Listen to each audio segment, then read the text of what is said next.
Welcome. Today we have well-known theorist Erikson. We're glad to have you here today, Mr. Erikson. It's great to be here today campaigning. I look forward to answering any questions and letting the people get to know me a little better. Okay, let's get started. The first question on people's minds is, who is Erik Erikson? Where did he come from, and how is he qualified to bring his theory into our school system? Well, I was born in Germany in 1902. When I graduated from high school, I moved to Florence, Italy, and studied art there. Eventually, I moved to Vienna, Austria, and became certified through the Maria Montessori School. By 1936, I was part of the psychiatry department at Yale University in America. Wow, you've moved around quite a bit. Can you tell us what your theory is all about? Maybe just give us a little insight into what we can expect. Sure, my theory is known as the theory of psychosocial development. Children go through a crisis in each stage and must be able to resolve that crisis before they can move on to the next stage. One of my favorite methods for testing my theory is through a biographical case study using famous men such as Martin Luther and Mahatma Gandhi. Okay, can you tell us the different stages and a little bit about what they mean? I'd be glad to. There are 8 stages of my theory. The first stage is trust versus mistrust. Children must form a loving relationship with their caregiver, or else they will develop a sense of mistrust.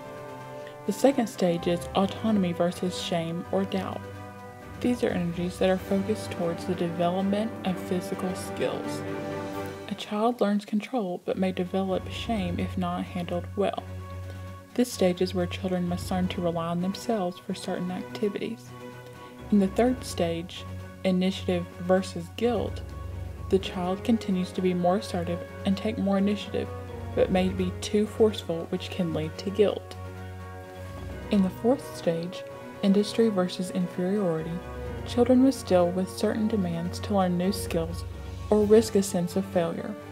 Identity versus role confusion, which is the fifth stage, is when children must achieve identity in occupation, gender roles, politics, and even religion.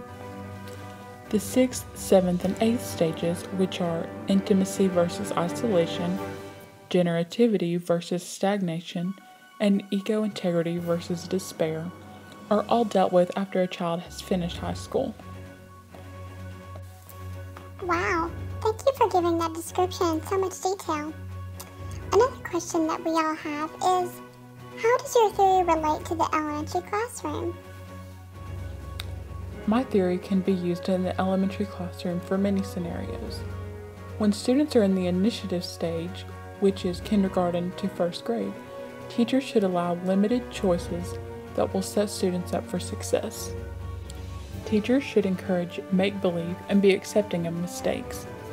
In the industry stage, which is second grade to middle school, teachers should help students set and achieve realistic goals.